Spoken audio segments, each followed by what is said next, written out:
என்னம்மா என்ன இங்க வந்து ரோட்ல வந்து நின்னுக்கிற, வீட்டுல இருக்காத? என்ன இங்க வந்து ரோட்ல நின்னுங்க? நான் விஷயம் உங்களுக்கு தெரியாதா? நியூஸ் எல்லாம் பாக்கலையா? இல்ல நான் பாக்கலையாமா. இன்னும் 39 நாள்ல எலெக்ஷனு. ஆமாவா? தெரியாது. பிரச்சாரத்துக்கு கிளம்புனல்ல. ஓஹோ, அதனால வந்து நின்னுக்கிறியா? பிரச்சாரத்துக்கு கிளம்புறதுனால வந்து நின்னுக்கிற எல்லாம் வர நிக்கிறாங்க. நான் வந்து இல்ல, நானே குழந்தைய வந்து நின்னுக்கிறோம். வெறித்தனமா இறங்கி பிரச்சாரம் பண்ணோம். நம்ம அண்ணன் எல்லாம் 33 வருஷமா அவரை ரசிச்சா வந்து போதாது. அவருக்கோசரம் இறங்கி வேலை செய்யணும். 39 நாள்ல எலெக்ஷன், இது ஓட்டு எலெக்ஷன் வரப்போகுது.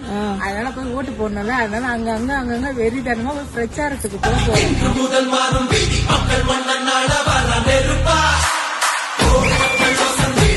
சரிங்க மக்களே, என்னோட சேர்ந்து நீங்களும் வந்து அண்ணனுக்கோசரம் போராடுங்க. அண்ணன் வந்து நாட்டுக்கு ரொம்ப நல்லது செய்யணும்னு வந்து எல்லாரையும் எதிர்த்து நின்றுட்டு இருக்காங்க. அதனால வந்து என்னோட சேர்ந்து நீங்களும் பிரச்சாரம் பண்ணுங்க. நம்ம விசில் சின்னம் வரணுன்ட்டு வேண்டிங்க. விசில் சின்னத்துக்கு ஓட்டு போடுங்க. உங்க விஜய்.